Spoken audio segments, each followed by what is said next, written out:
Hello Wolfpack, general market update after the weekly candle close. We'll do a quick one today because all of this stuff we've basically gone over before, but we're looking at new stuff as well, so stay tuned as well. But the point is, we're not looking too good right now, and I feel like a lot of people are using a bit of bullish bias, okay? I'm still bullish on the market, and even though it's becoming less and less viable every day, my price prediction still stands, right? I'm still holding my price prediction until it's clearly invalidated, which it's not yet, and we'll get into that towards the end of the video. But the point is, we don't look the best, right? And the weekly close kind of rarely nails the nail in the coffin, or whatever that saying is, in kind of telling us that, hey, that might be the case, and maybe we would be in for some bearish action here. But at the end of the day, it's too indecisive. We've got Black Friday and we've got Thanksgiving coming up within the next few days, I think the 24th and the 25th. So any technical analysis might be invalidated just by those 2 days and just by the week that follows, because typically, for those of you who don't know, the Black Friday and Thanksgiving week is the most bullish week in cryptocurrency historically. Also, November is the most bullish week in cryptocurrency historically. Unfortunately, we have not seen a bullish November as of yet. We still have time to revert that, and that time may come in the Thanksgiving week, which it done in the previous cycles, right? In 2017 and 2013, particularly 2017, we had a pretty mediocre November until the last week of November, which was Thanksgiving and Black Friday, and then Bitcoin went parabolic. So, look, technical analysis, in terms of technical speaking, we don't look good at all. But in terms of, do we have a chance? Yes, we do, right? And I'm not going to discount that chance. And if Black Friday and Thanksgiving comes and goes, and we still haven't made a move, that's going to be concerning, to say the least, because we are running out of time. And I know a lot of people don't like the 4-year cycle theory, but even if you don't like the 4-year cycle theory, you have to understand that it is the best theory for us, right? Because if something keeps playing out over and over again the same way for the most part, we have a cheat sheet, a formula to just copy every time. We don't really want the cycles to be changing. We don't really want a super cycle, because if the market loses predictability, what happens when the next bull market comes and then we've had a super cycle and all of the, previous 4-year cycle theories invalidated? We're going in blind. We want to be able to say, in September, there's going to be a correction. In November, there's going to be a pump from Black Friday and Thanksgiving. That's what we want to be able to do. Obviously, that's the ideal scenario. It's not necessarily 100% likely to happen, but the point is, that's what we want. And from what I've studied in the past, and look, keep in mind, we only have 2 data points. From what I've studied, though, I think that is still the most likely scenario. Again, if the next week comes and goes, Thanksgiving comes and goes, and Black Friday comes and goes, and we don't see any rally, I think it's highly, highly, highly unlikely we're going to be reaching 113k by January the 6th. It says January the 30th, but it's actually January the 6th because we're on the weekly chart.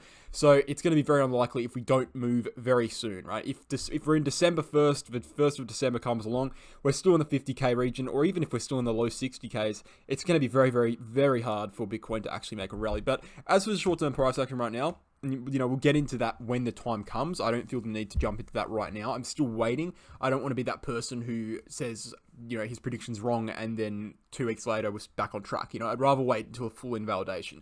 I still think it is going to happen, until it's invalidated. And the good part about my prediction, right? The good part about my prediction is, whether you agree with it or not, it actually stands as a very precise measurement or prediction based off the 4-year cycle theory. So if my prediction gets invalidated, you can confidently say that the 4-year cycle theory as we know it is invalidated. Obviously, the 4-year cycle theory is going to exist regardless, because after the halving, there's going to be a bull market, right? So even lengthening cycles theory states that the 4-year cycle theory does exist to an extent. It just doesn't. It means that it's going to be lengthening each year, each cycle by a few months rather than a few weeks. And obviously diminishing returns are a thing as well in both the theories. But some people who believe in the 4-year cycle theory don't really believe in diminishing returns for some reason. Regardless of all of that, on the hourly chart, which we're looking at right now, we have a pretty clear downwards channel, right? We've dropped down all the way from our all-time high at 69k. We came down. We had a bit of a formation here, inverse head and shoulders. We broke to the upside, and this was our last chance, right? This was pretty much our last chance for the rally. We had an inverse head and shoulders pattern. We topped out here at 66k. When we started dropping, by the time we got down to around 64.8k, I said, nah, this isn't looking good. And I said to you guys, and you would remember if you follow the channel, I said, if we lose 58.5k, I'm going to be considering de-risking from the market. And I said that we look bearish here. We look bearish because we lost a critical support zone after having a failed higher high, right? So we had a higher low, a lower low and a lower high, and we failed to break through the neckline here, and hence we got rejected hard. And we actually plummeted straight through within just a matter of days, all the way past 60k, all the way past 58.5k, and dropped all the way down to 55.6k. Altcoins dropped about 30%.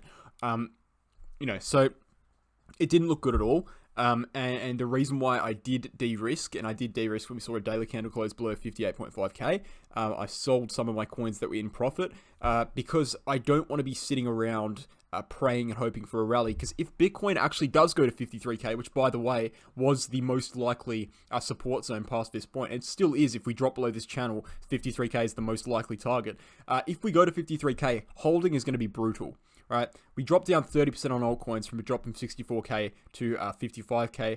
A drop to 53k from here would drop altcoins another 20% easily. Right, I don't want to sit there, all of my bags, a significant amount of my net worth down 20%, hoping and praying for a bounce, when in fact a drop to 53k would kind of invalidate some of the cyclical theory as well, which I'm basing a lot of my prediction on, whether you like it or not. So I'm not going to sit and wait around for 53k. If we do go down to 53k, as I've said in previous videos, if we do go down to 53k, I will be buying heavily, right? Because even if we drop lower, even if the bull market is over, I strongly believe 53k would be a prime place for at least a dead cat bounce, right? Where altcoins, have a last moment in the sunlight before a bear market, right? So we can see that as for, wait 1 second, sorry, I don't have the premium trading view on this computer, so I got to clear out some of these indicators here.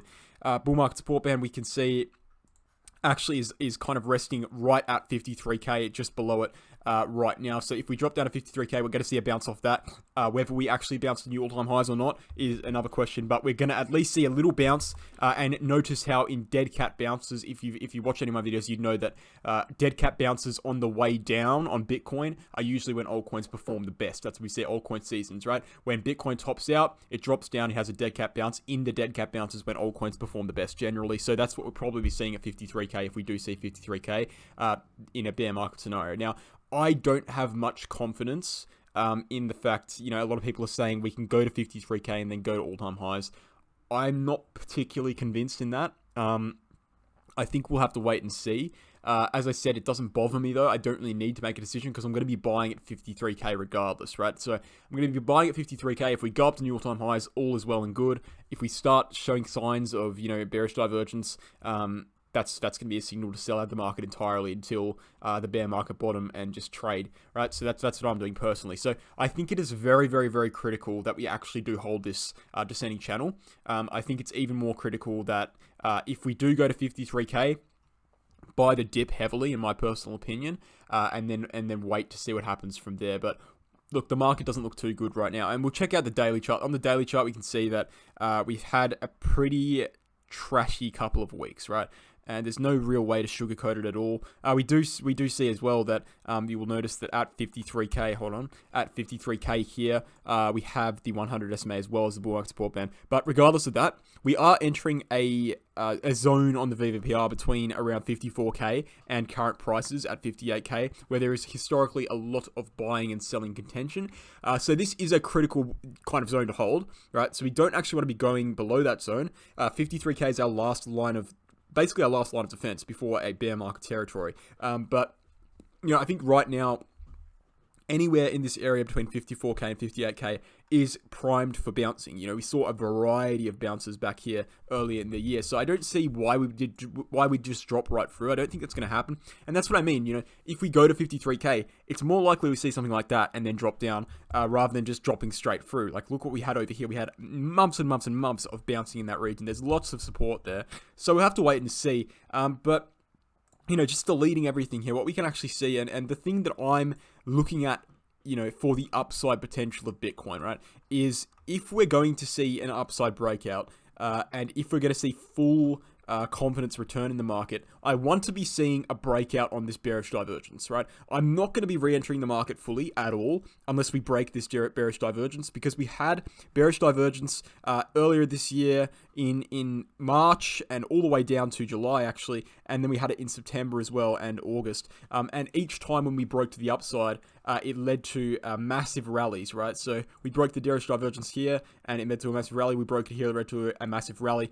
And each time we kept rejecting, hold on one second, it actually led to a massive downfall, right? We had a downfall here, we got rejected too much, downfall here, we got rejected too much. So if we keep rejecting from this bearish divergence on Bitcoin on the daily chart over and over and over again, which is this yellow line, we're going to see a downfall similar to the one we had in May and similar to the one we had in September. So I'm not really going to re-enter the market until this is broken. I don't feel comfortable doing that. There's no real reason for me to do that. As I've said in previous videos, I'd rather buy in 10 to 15% higher than risk 30 to 40% losses. There's no real need in me doing that, just from a risk management perspective. And if you're of the opinion we're going to see a bull market, all of your altcoins are going to at least 3x, at the bare minimum anyway. So what's 10 to 15% on a larger scale? It's just basic risk management. The fact of the matter is the market doesn't look excellent right now, and that's just the pure reality of the situation. What we do have for a glimmer of hope is a bullish MACD cross we are primed for. So if we do see a breakout of this RSI resistance, we're going to be seeing a bullish MACD cross, and hence Bitcoin will probably do something like that, right? It will make a quick move like it did after these breaks in like I just said, in July and in the October region, right? We'll see something similar to that if we do break it to the upside, and what is likely as well, and what could happen as well. I wouldn't say it's likely, but what could happen is similarly, we're probably, we could just see another crash to the downside, right? At 58k before a bounce. So, ultimately, I guess the whole premise of this video, the whole point I want to get across is that the market is too uncertain for people to actually know what's going to happen right now. And the best thing to probably do is wait for confirmations. Now, look, I do have some positions. Mostly swing trading positions as of current, but I think for the bulk of my portfolio, I am waiting for that RSI breakout, because when that breakout happens, you're not going to be worrying about the 10-15% returns you missed. You're going to be worrying about the 3 to 10x's you can make in the next few months after that. So I think it's a very, very small amount of,